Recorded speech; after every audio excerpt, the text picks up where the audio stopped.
Hey, deserving listeners, it's time to continue our journey with Lisa and Usman on 90 Day Fiancé. My name is Dr. Kirk Honda. I'm a therapist and a professor.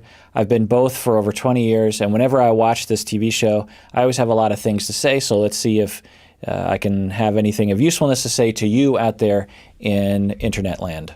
Usman and I got into a huge fight, and I thought there was a good chance I'm going back to the United States single. Oh, my goodness.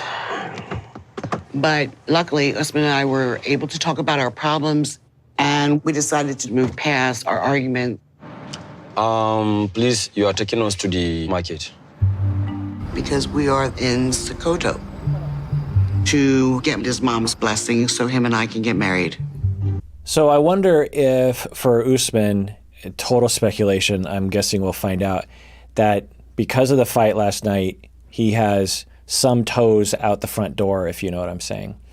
And instead of confronting that directly, which I think he has a bit of an issue with, he is maybe thinking, well, you know, if things don't go well with my mom, then I won't have to make a choice because my mom will make the choice for me. That's just a little thought that runs through my mind. That's obviously not really a clinical thought, but a citizen thought, if you will. I think he jacked the price up on me because I am American. No, I am telling you no. And I don't want you to stay in this sun for long, the smelly, so let's just buy so we can get out from this place. How do you see that? Right. So, the money's here, right? Yeah, I don't understand the currency, so you count it for him. Baby love, your mother better like me after this. Have to come into this stinky market for this stinky goat. Baby love, there's life in Nigeria. That's how we live.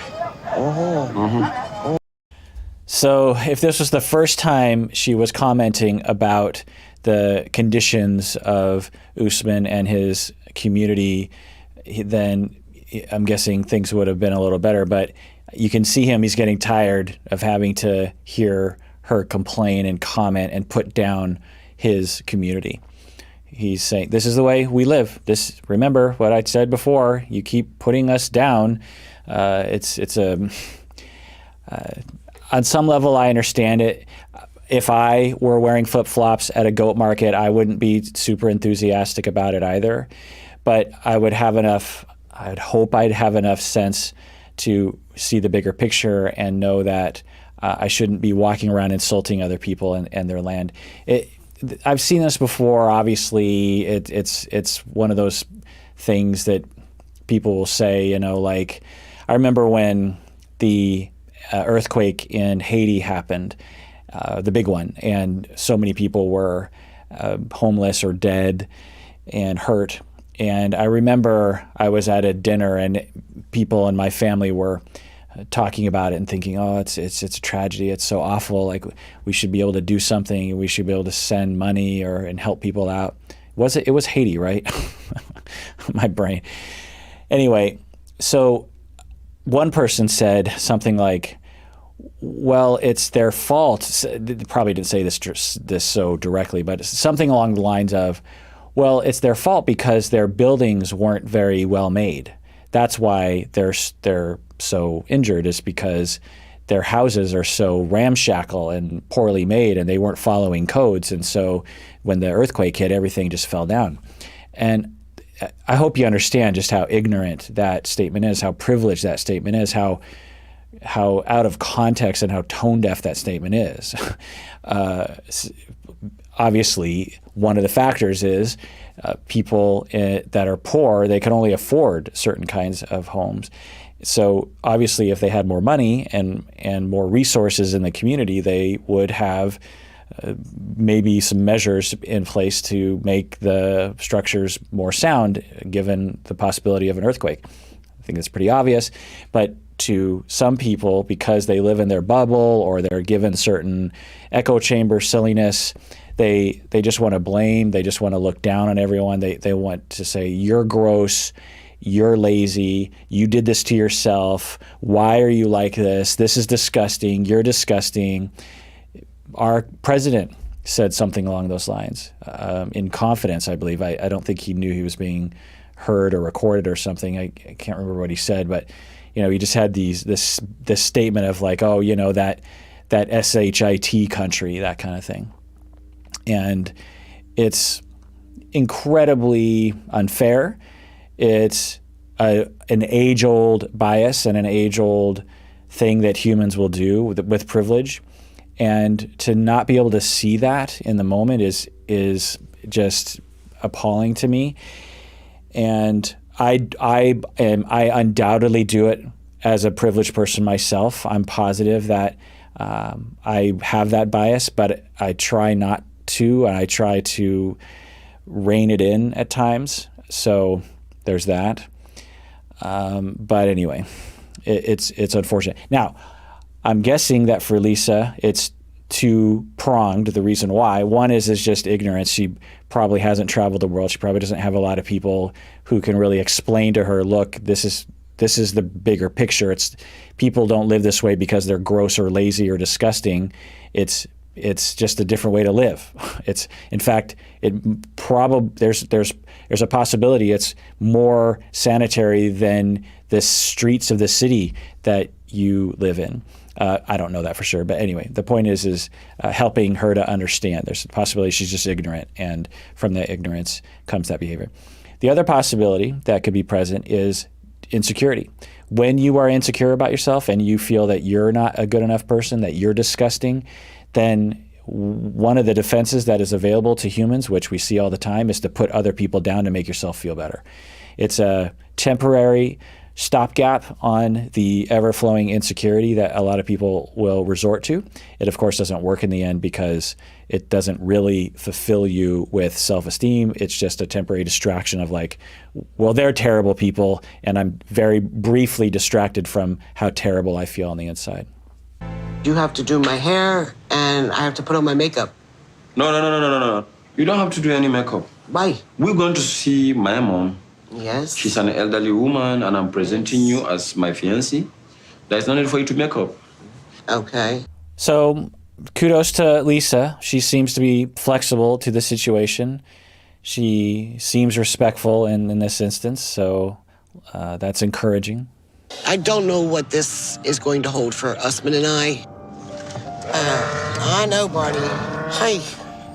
It's taking a gamble. I'm going to meet his mom.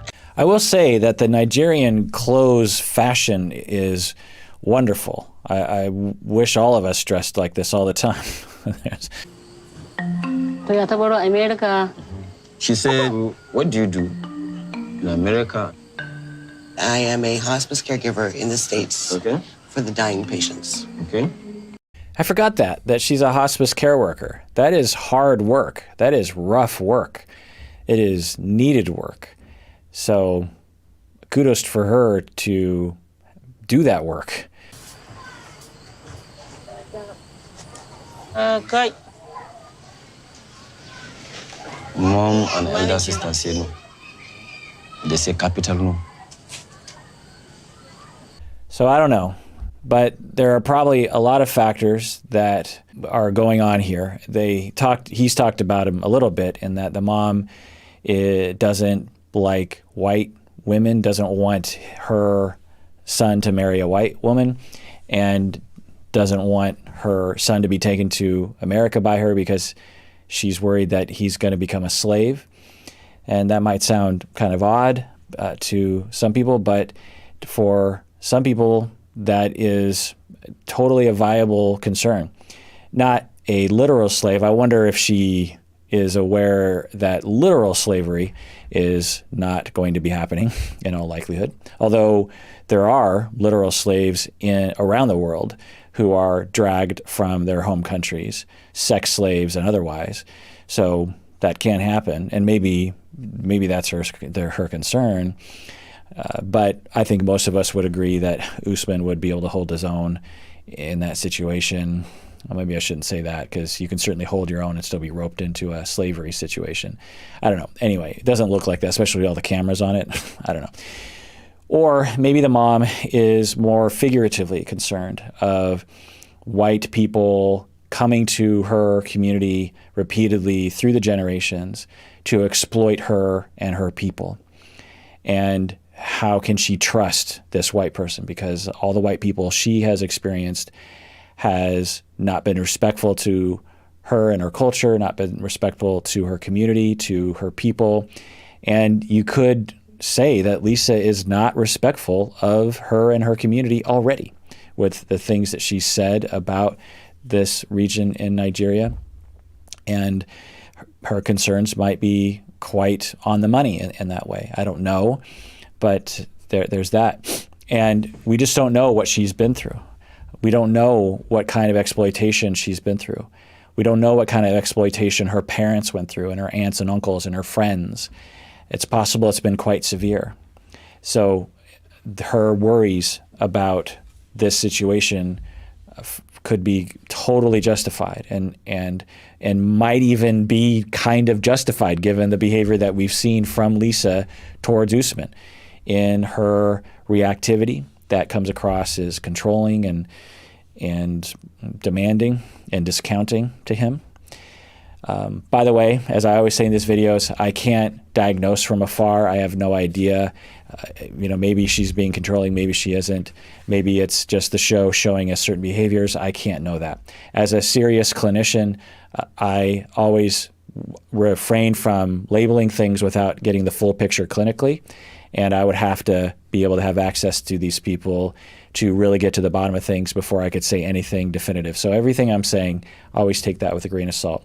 Also, subscribe, hit the bell below on YouTube because that's how you can get notified when we post new things. And it also is getting us ever closer to getting 100,000 subscribers, at which point YouTube sends us a little plaque from what I understand. And I don't know where I'm going to put it, but it seems kind of cool to get something from YouTube in that way. So if you haven't subscribed yet, go ahead and do that. Thanks for the subscribers who have already. Also, become a patron on patreon.com. That's how we know you like the show the most. And listen to the podcast on your podcast feed app, phone thing. And also, what else? Comment below. What do you think? Do you think that it makes sense that the mother has concerns? Or do you think she's being unreasonable? Let me know. It's particularly if you come from the Hausa region.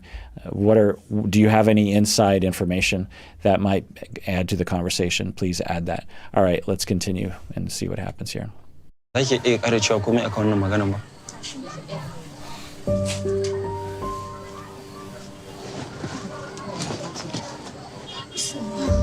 So it looks like the mom is saying, nope, not going to happen. I've made up my mind. I made up my mind a long time ago. No, I do not approve of this marriage, and that's that. You wonder what's going on in her mind.